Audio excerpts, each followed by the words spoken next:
I went with my county on the homeless counts in Contra Costa County. And on that early morning hour, we stopped at a park in Martinez. And there I met Dina and John,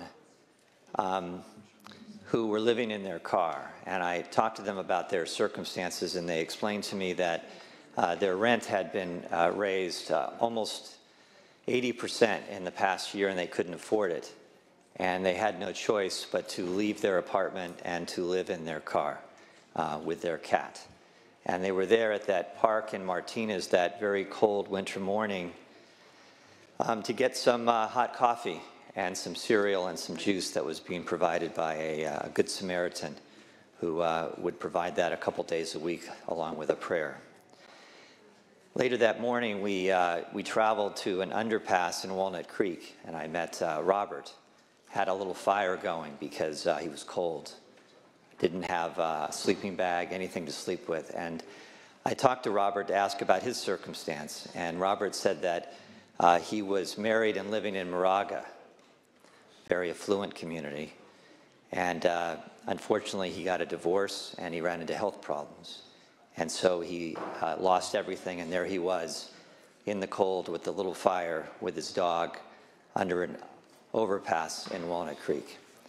And I know that the story of Dina and John and Robert is not unique to our communities, our neighborhoods, our state. It's a problem that I think we acutely feel in this Senate about the problems of housing, affordable housing, and homelessness. So when we talk about an issue like this, what can we do to make our state better, more affordable housing available? I know we all think about the Dinas and the Johns out there and whether this is a good thing to do. And when we're presented with bills such as this, the first question that I ask is, okay, what's the problem that we're trying to solve with this piece of legislation? Why is this the right pathway to doing the things that we know are important to us? And in examining that question, it became very apparent to me that there was a problem here in really not identifying a problem. In my Senate district, I have 10 BART stations comprising 7 towns. And I asked all of the mayors of those towns and all the city managers, can you tell me what you have done to stop BART from developing on their parking lots in your community?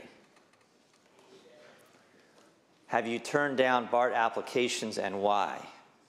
And so I went to each of those cities to ask that question to justify this bill.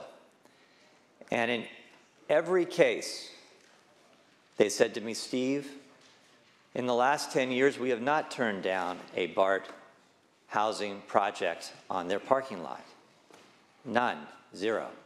And I said, okay, but hold on a second. I'm sure they must have some applications pending from BART. So could you tell me where those are in the process and why you're holding them up?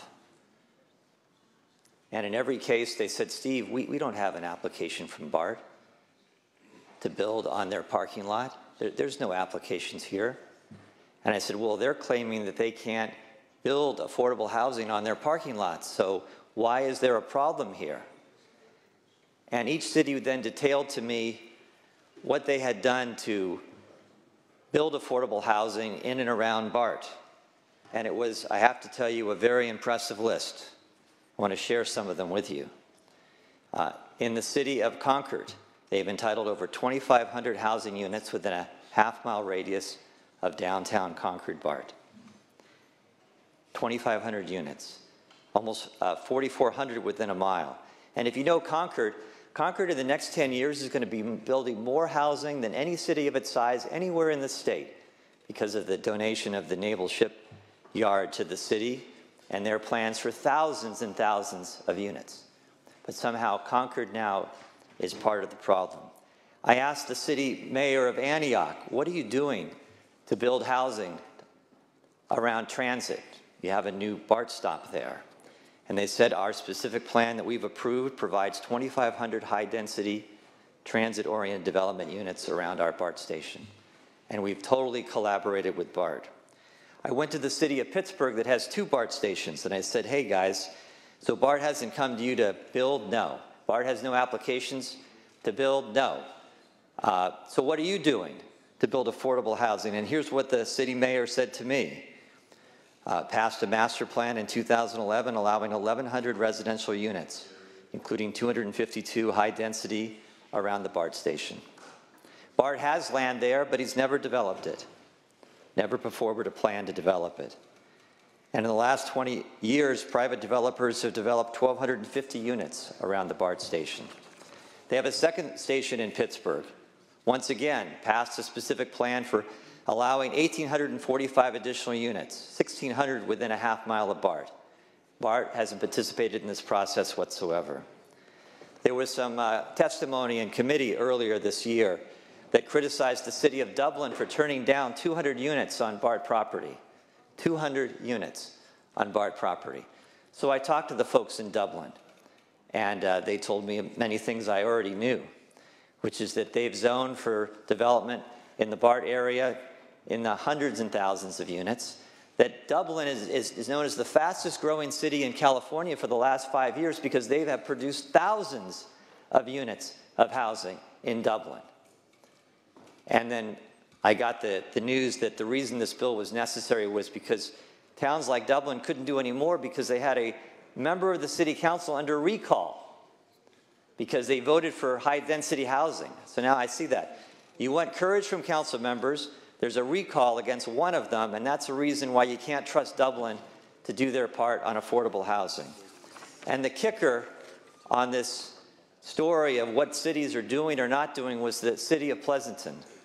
The city of Pleasanton, because not only has the city of Pleasanton zoned and constructed thousands of units of housing around their BART station, but this past year, on a piece of BART property that had been zoned for multifamily housing, BART came to them and said, hey, we've changed our mind. We need you to take that parcel for multifamily housing and we need you to rezone it for commercial housing, commercial property. We've made this 99-year deal with Workday, and we'd like to take off the books the multifamily and turn it into commercial housing. So when I look around my district for where the problem is, it's not very apparent to me. And certainly BART has not been very apparent in any of their desires to build on their so-called parking lots. And what I have seen in place are these cities that have taken very courageous action, because it's not easy to do, to zone, approve, construct thousands and thousands of homes around BART stations. If you look in the analysis today on this bill, it has a section about land use, and it's very poignant. It's on page 8. And it points out that the California Constitution specifically grants cities and counties the exclusive ability among local governments to exercise police power, which form the basis of local regulation of land use. It says California has developed a complex system of planning based on the premise that cities and counties are the agencies with this authority. And it points out that this bill before us today upends this system by taking land use decisions out of the hands of cities and counties and giving it to another local government by telling cities and counties they have to adopt BART standards. And it says that granting land use authority to a local government sets a significant precedent, and they are absolutely right.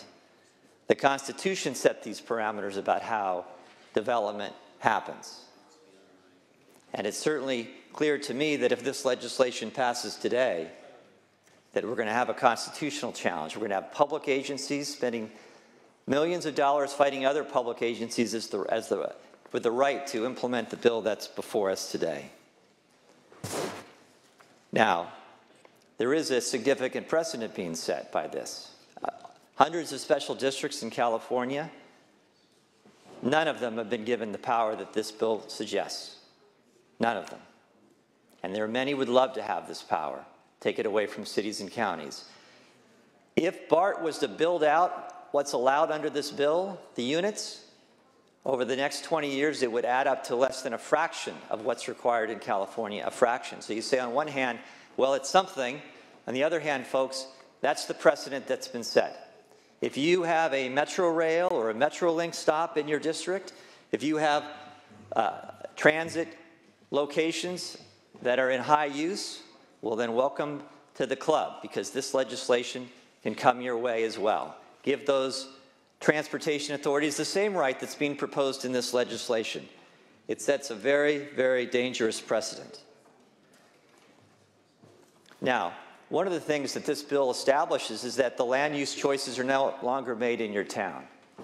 So your city council members that leave their home each day and interact with their residents, the grocery store, at the coffee shop, at the gas station, when they want to come and testify about their concerns before you, usually in the evening, you're accessible and it's available to you. Under this legislation, if BART wants to develop in Pittsburgh, what does that city resident do in Pittsburgh? Well, they probably have to get on a BART train or get in their car and drive a half an hour to the BART headquarters in Oakland, go up to a high-rise to testify when they're going to decide the quality of your community with the project that they're proposing. I asked a leader in Pittsburgh to share his thoughts with me, and he said this. He said, Pittsburgh is a blue-collar, working-class community. The majority of our residents are minorities. Pittsburgh has, on its own, approved the development of 1,000 affordable housing units in the past 15 years. And many of our residents fall into income categories that qualifies them for affordable housing and have been vocal during the project entitlement process. This bill forces Pittsburgh residents to go to BART headquarters in Oakland to express their concerns about this bill and its guidelines. As a result, this bill creates a significant inconvenience, if not an injustice, to our community and others like it. And in Richmond, the mayor of Richmond says this about the bill. 2923 is not what cities need to tackle the housing shortage in the Bay Area. Richmond has already upzoned all of our areas adjacent to BART, all of our areas. And thanks to support from the state, we're breaking ground on more affordable housing for our residents. Making a transit agency responsible for housing development is not the answer. The way to build more housing is by working collaboratively with local jurisdictions, and AB 2923 runs counter to that effort. And that's right, my friends. The communities that need affordable housing the most are the ones that get stepped on by this legislation. The Pittsburghs, the Antiochs, the Concords, in this unprecedented power shift. And believe me, this legislation is all about power. One of the biggest challenges of being a member of the Senate, and I'm sure it's not unique to me, is that we come up here to this floor to meet each other and to learn from each other. And one of the things that I think we all learn, I certainly have learned, is how different we are. Our backgrounds, our experiences, our communities, our people. Bakersfield is different than Santa Monica. And San Diego is different than Concord. And you look all around the state and all the people that we represent, there's a lot of differences. And part of the challenge of the job that we have here is to walk in someone else's shoes too, to try to understand their own experiences and their community's interests. And this job is an incredible honor. And it comes with enormous power. And one of the hardest things that we have to control in our positions here in the Senate is the exercise of that power. It's the ability to show restraint when it is so easy to assert it. And for me, the toughest part of this job is when you get well-intentioned bills before you to say, I appreciate what you're trying to do. I know it's with a good heart, but it's not there today for me. That decision to vote no today. It certainly has been the hardest part of my job here in the Senate. There's a person under great distress who made the remark, can we all get along? He had every reason to be angry. He had every reason to be bitter. And for some reason, he found the grace of God and said those words, can we all get along? We are so much better here in the Senate. We are so much better here in the legislature, as a state, as a nation, when we find ways to build partnerships provide compromise, accommodation, collaboration. That's what brings out the best in our lawmaking. But the bill that's before us does none of those things, my friend. It's a sledgehammer. It tramples the rights of towns and cities with no good reasons. It's unprecedented in scope, stifles community engagement, increases distrust and animosity. I plead with you, let's do our great work together to support affordable housing in the state. We've taken many steps in the last few years to do just that. This bill today is not a good answer. Dina and John, who are living in a car in Martinez, I know are counting on us to do the right thing, to do our best work. And I certainly feel an obligation in my heart to do just that.